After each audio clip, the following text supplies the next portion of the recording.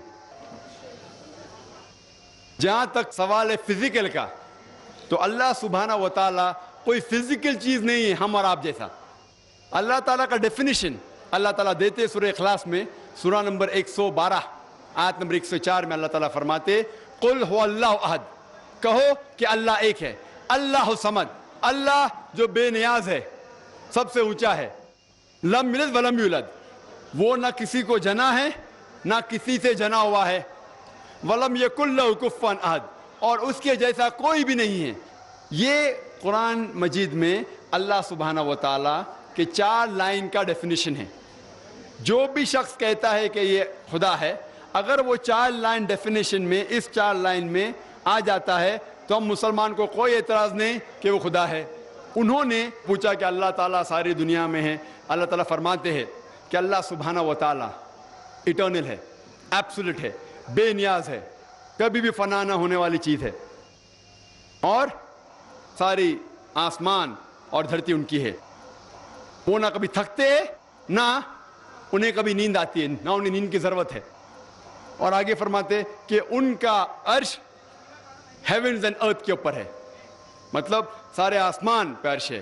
اللہ سبحانہ تعالیٰ یہ بھی ذکر کرتے ہیں، آپ جہاں بھی دیکھیں گے اللہ سبحانہ و تعالیٰ کا وجہ پائیں گے. اس سے میں یہ ثابت ہوتا ہے کہ اللہ سبحانہ و تعالیٰ کا علم سارے جگہ میں ہے، سارے کائنات میں ہے، اور وہ الحمدللہ ثم الحمدللہ ان کے پاس اتنا پاور. اللہ تعالیٰ کہتے ہیں کہ his power over all things ان اللہ علی کل شیء قدیر. ان کی طاقت ایسی ہے کہ سارے جہاں میں پھیلی ہوئی. اور وہ سوال تھا فزیکل چیز ہے، وہ فزیکل نہیں ہے، آپ اور ہم جیسے نہیں ہیں، وہ کچھ علیحدہ چیز ہے. اور اللہ تعالیٰ فرماتے ہیں سورہ شورى میں، سورہ نمبر 42 آیت نمبر 11 لیس کمثلہ شیء، اللہ تعالیٰ کے جیسی کوئی بھی چیز نہیں ہے. تو ہم اللہ سبحانہ و تعالیٰ کو اس دنیا میں کسی بھی چیز سے کمپیئر نہیں کر سکتے، وہ ایک علیحدہ چیز ہے. Second question has also been posed by a non-Muslim, Gurmeet Singh, MSc Astrophysics. Do Islamic views portray the cosmic makeup of universe close to Big Bang theory and theory of relativity? And because of this ideological background, Maulana and ulama base their explanation of Mi'raj Nabi sallallahu alayhi wa sallam in their khutbat and discourses. This should not be a natural coincidence. سوال ہے کہ قرآن شریف میں اسلام میں astronomy, cosmology, یہ جو آسمان کی جو پڑھائی ہے اور فلکیات کے بارے میں ذکر ہے، اور کیا قرآن مجید جو آج سائنس نے ایڈوانس کر چکی ہے بگ بینگ میں مانتی ہے؟ اور یہ مولانا لوگ جو معراج کا ذکر کرتے ہیں وہ کیا ہے؟ قرآن شریف میں کئی آیتیں ایسٹرونومی کے بارے میں ذکر کرتی ہے. ہم ایک لیکچر دے سکتے صرف ایسٹرونومی پر، اور ایسٹرونومی کے بارے میں جاننے میں آپ میری کیسٹ دیکھ سکتے. قرآن اور جدید سائنس اس میں ڈیٹیل میں ذکر ہے. لیکن مین سوال تھا کہ آپ بگ بینگ میں مانتے ہیں کیا نہیں؟ اور بگ بینگ یہ کہتی ہے کہ ساری کائنات ایک تھی، اس کے بعد ایک بڑا دھماکہ ہوا بگ بینگ، اور اس میں پھر وجود میں آیا یہ گیلیکسیز، یہ تارے، یہ ستارے، اور یہ فلک، اور یہ پلانٹس، سورج، چاند، اور یہ دھرتی. اسے کہتے بگ بینگ. اور یہ ڈسکور سائنٹسٹ لوگ نے کیا سم ویئر اراؤنڈ 1970، کچھ 30-40 سال پہلے ڈسکور کیا ہے بگ بینگ کے بارے میں.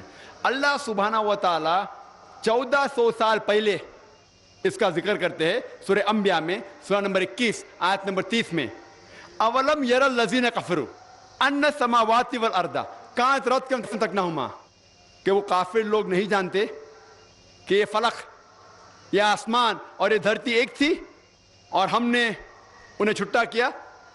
تو یہ جو بگ بینگ آج سائنٹسٹ نے ڈسکور کیے کہ کائنات کیسے وجود میں آئے، ابھی 30-40 سال پہلے انہوں نے اس کا علم حاصل کیا. الحمدللہ ثم الحمدللہ اللہ سبحانہ و تعالیٰ اس کا ذکر 1400 سال پہلے قرآن مجید میں کرتے ہیں. اور ایسے کئی آیتیں ایسٹرونومی کے بارے میں. ہم پہلے یہ نہیں جانتے تھے کہ دنیا گول ہے, پہلے ہم سمجھتے دنیا چپٹی ہے. ابھی ہمیں پتا چلا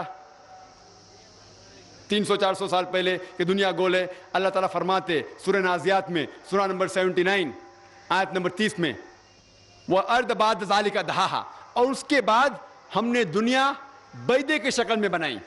دہا کے ایک معنی ہے کہ پھیلی ہوئی اور دنیا پھیلی ہوئی ہے, اور دوسری معنی ہے کہ بیدے کی شکل.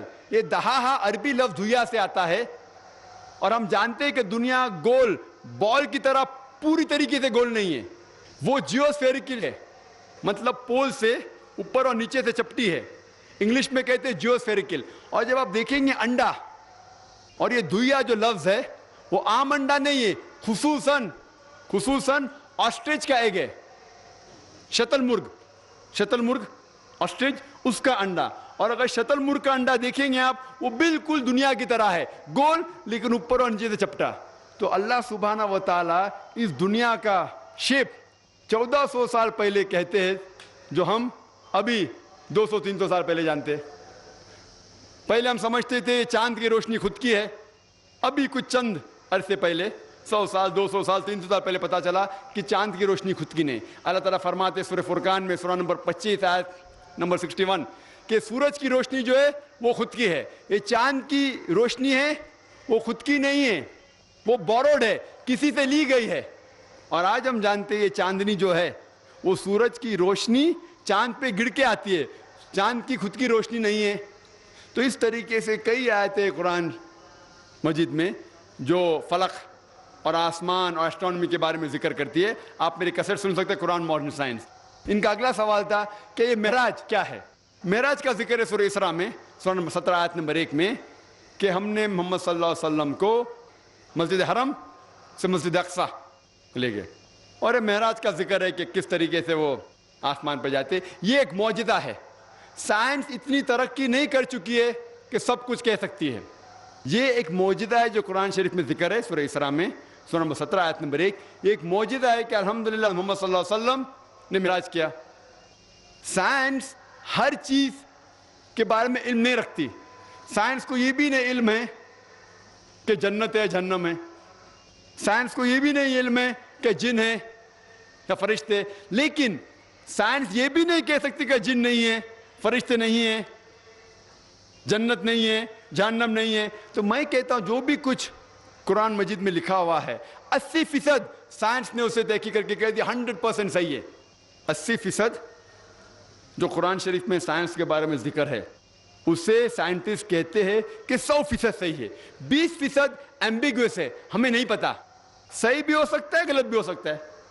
سائنس اتنی ایڈوانس اتنے اونچائی پہ نہیں پہنچی کہ باقی چیز کے بارے میں کہہ سکتی. تو میں کہتا ہوں کہ اگر 80% پتا ہے کہ 100% صحیح ہے اور 20% ہمیں پتا نہیں, تو میرا علم کہتا ہے کہ یہ 20% بھی انشاءاللہ صحیح ہوگا. تو یہ معراج بھی اسی 20% میں آتا ہے. انشاءاللہ 50 سال بعد 100 سال بعد 200 سال بعد سائنس اور ترقی کریں گی اور یہ بھی قبول کریں گی کہ معراج ہوا, یہ بھی قبول کریں گے جن ہے, فرشتے ہے, جہنم ہے, دوزخ ہے. Third question is, we know through Quran and Ahadith that the sacred books of the religions other than Islam have been distorted or changed. But as the non-Muslims do not believe in Quran and Ahadith, how can we convince and motivate them that your sacred books have been distorted or changed? Is there any evidence of change in their sacred books? We know through Quran and Hadith that the sacred books of the religions other than Islam have been distorted or changed. But as the non-Muslims do not believe in the Quran and Hadith, how can we convince and motivate them that your sacred books have been distorted or changed?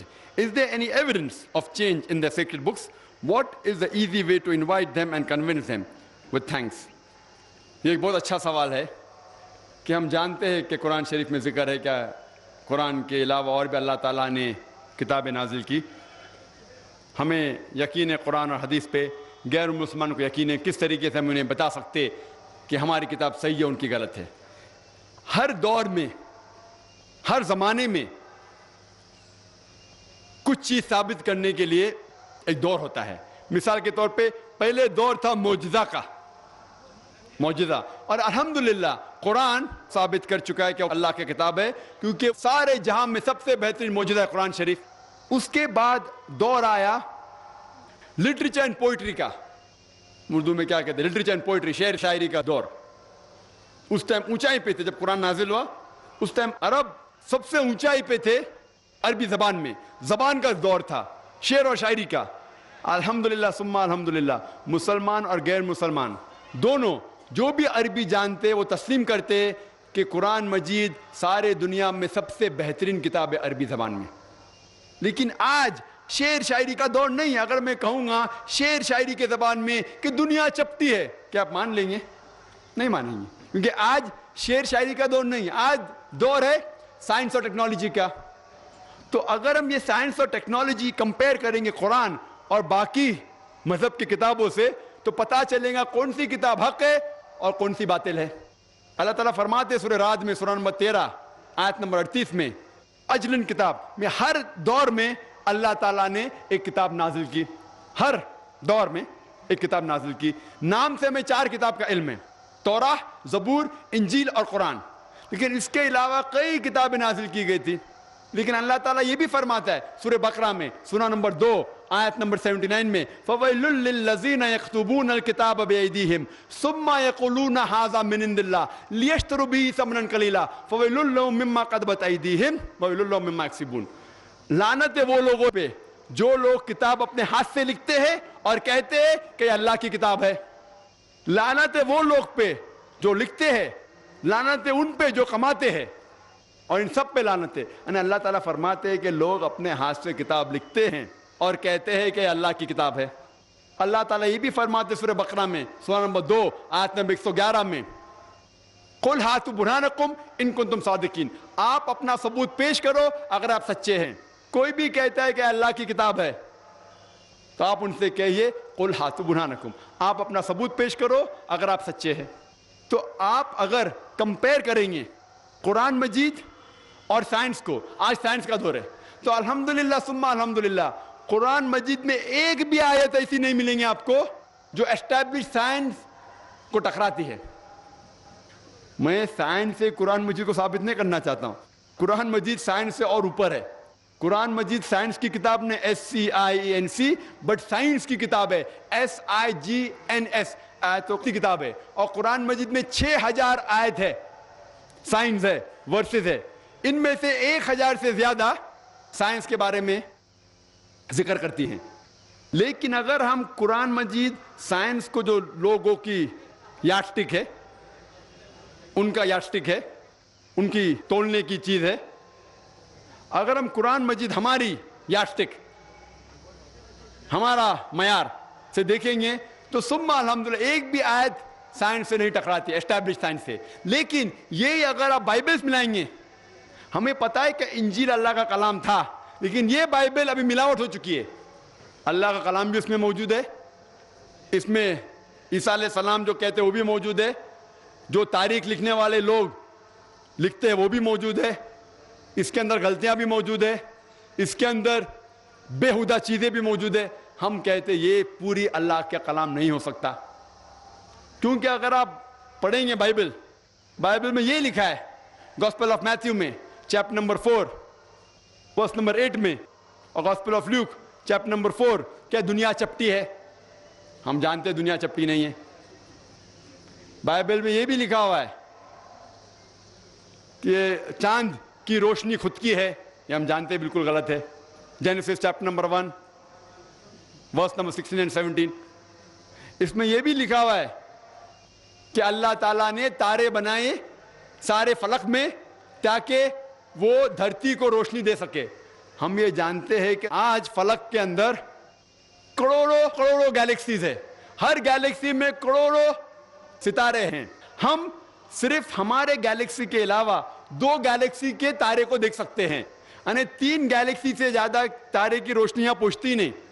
تو یہ کہنا کہ اللہ تعالیٰ نے سارے فلک میں تارے بنائے تاکہ وہ دھرتی پہ روشنی دے سکے، بالکل ان سائنٹیفک ہے، سائنس کے خلاف ہے. بائبل میں لکھا ہوا ہے، بائبل میں جینیسس میں چیپٹر نمبر 3 میں کہ سانپ ریتی کھاتا ہے.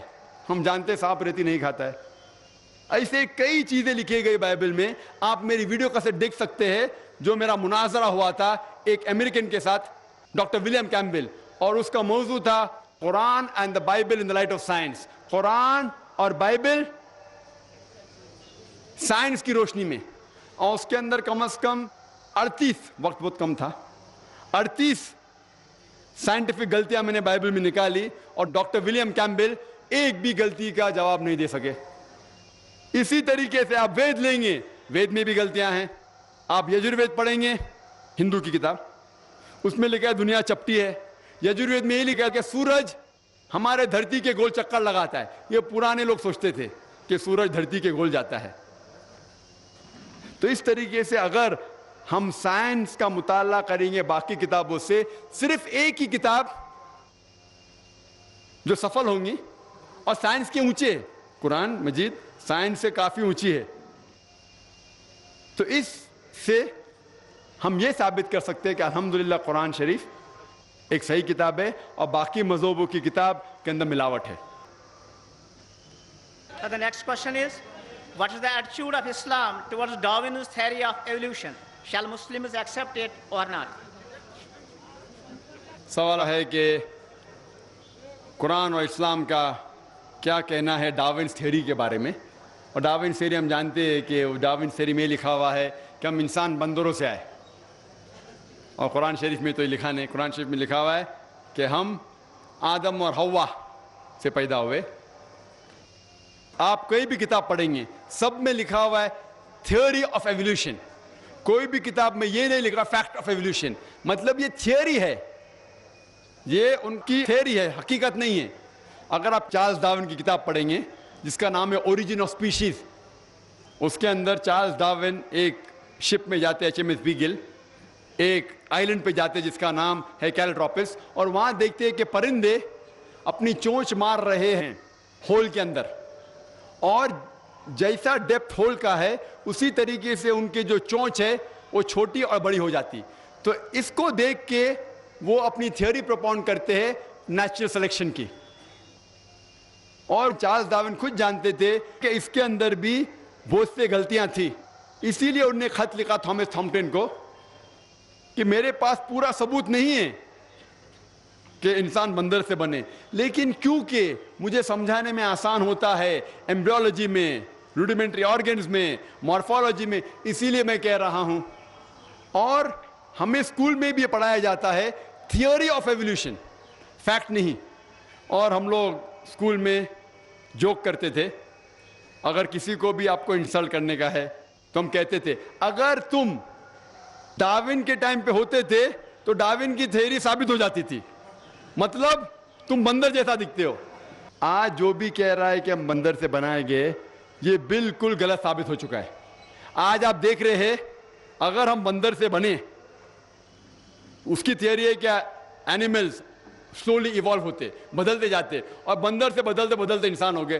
آج کہیں بھی دنیا پہ آپ دیکھتے کوئی بھی شخص جو بندر آدمی کے بیچ میں دکھتے, کدھر بھی امریکہ میں جاؤ, انگلینڈ میں جاؤ, کدھر بھی جاؤ, ساری دنیا میں کوئی بھی آدمی بیچ میں نظر آئے آپ کو, بندر اور آدمی کے بیچ میں نظر آئے؟ اس سے ثابت ہو ڈارون تھیوری تو بالکل غلط ثابت ہو چکی ہے. اور کئی سائنٹسٹ لوگ نے, البرٹ گیوگری, فرینک سیلزبری, بہت سے سائنٹسٹ لوگ نے اس ٹائم ہی کہہ دیا تھا کہ ڈارون تھیوری غلط ہے. اور ایون بائی مالیکولر بایولوجی ہینسس کریگ کہتے ہیں کہ ہمارے دماغ کو بہت آپ غلط سوچتے ہیں جو لوگ کہتے ہیں کہ ہم بندر سے بنے. تو اسی لیے یہ تھیوری ہے آج غلط ثابت ہو چکی ہے, اور یہ قرآن کے بھی خلاف ہے. قرآن کہتے ہیں کہ ہم نے انسان کو ایک جوڑے آدم اور حوا سے بنایا ہے.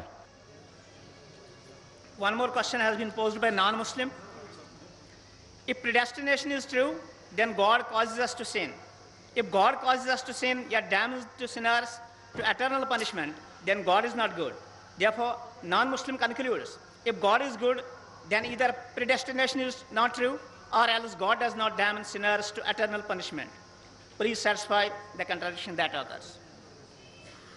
ایک غیر مسلمان سوال کر رہا ہے تقدیر کے اوپر کہ اللہ سبحانہ و تعالیٰ اپنی تقدیر لکھتا ہے تو ہم اگر غلطی کرتے ہیں تو دوشی کون؟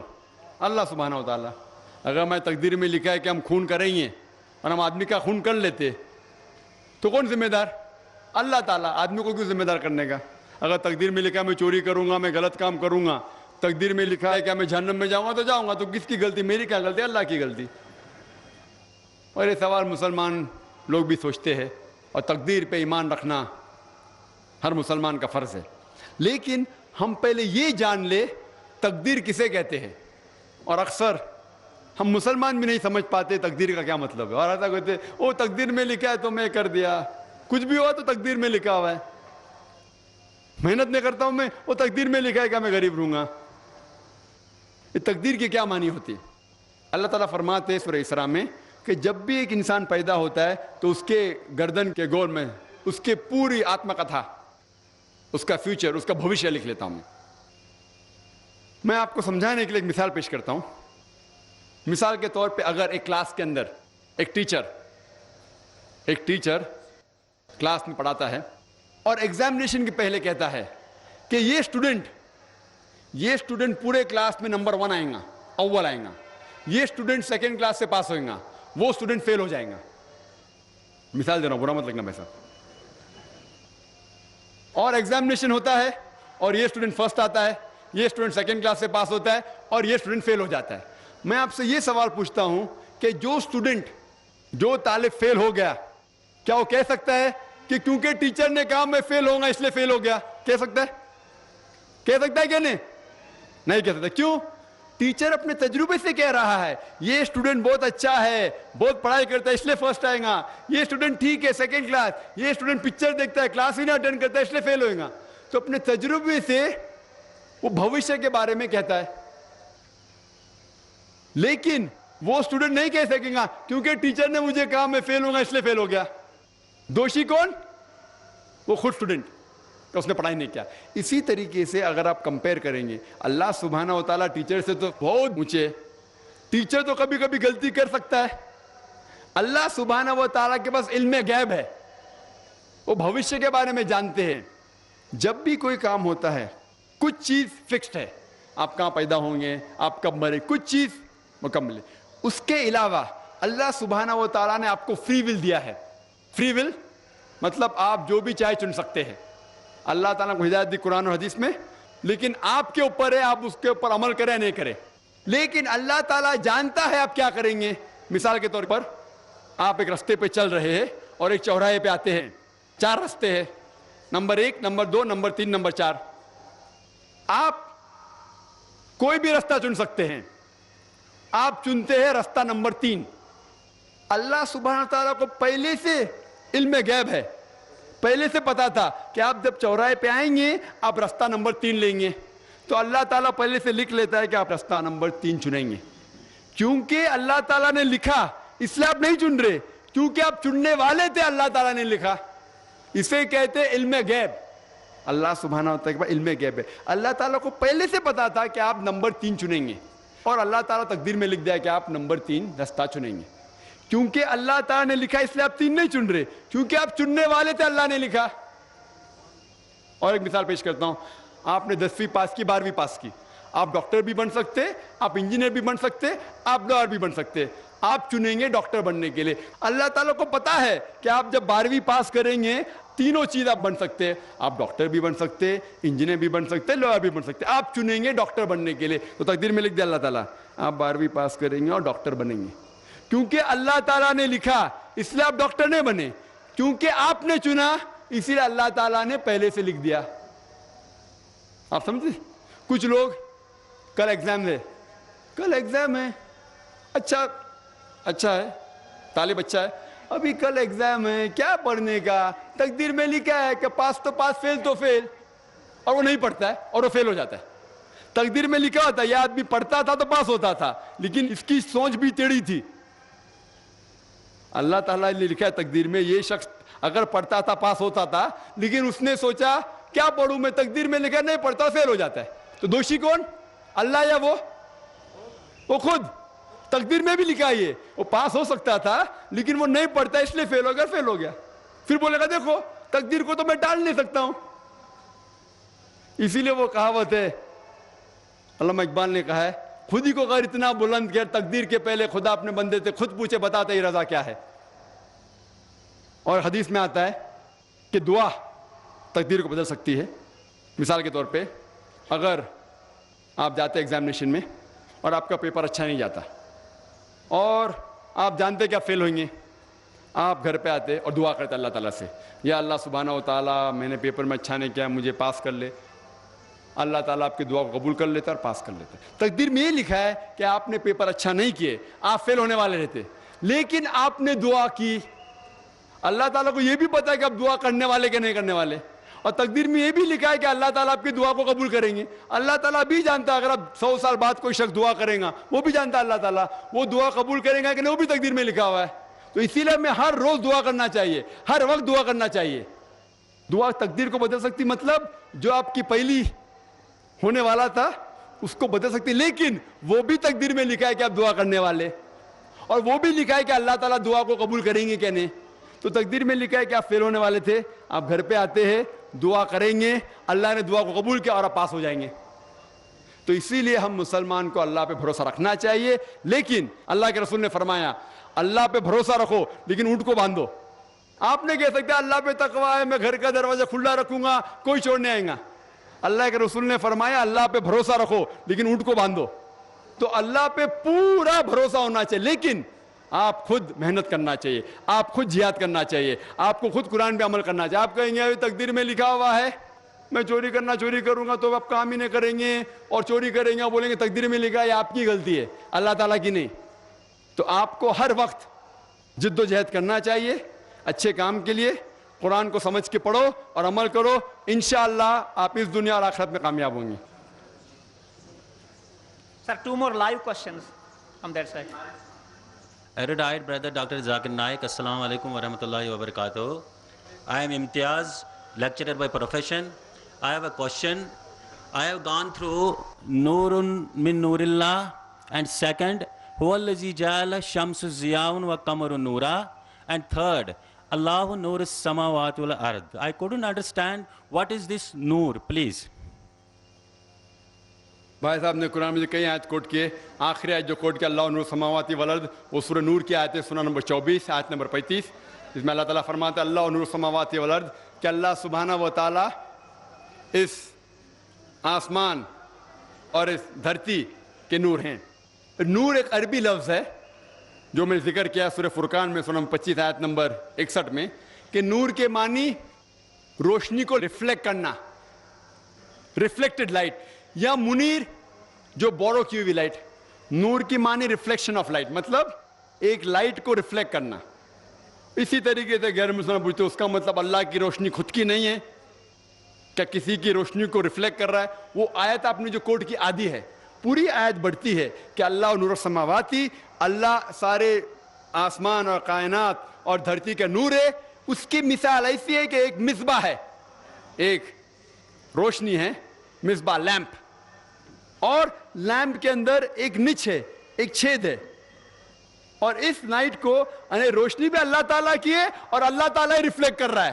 آپ ہیلوجن لیمپ دیکھتے ہیں، ہیلوجن لیمپ، یہاں تو ہیلوجن لیمپ، اس میں بلب ہوتا ہے، اس کے پیچھے ریفلیکٹ کرنے کے لیے ایک سلور کوٹنگ ہوتا ہے، تو بلب بھی ہیلوجن لیمپ ہے اور ریفلیکشن بھی خود کا ہے۔ تو یہ روشنی بھی اللہ تعالیٰ کی ہے۔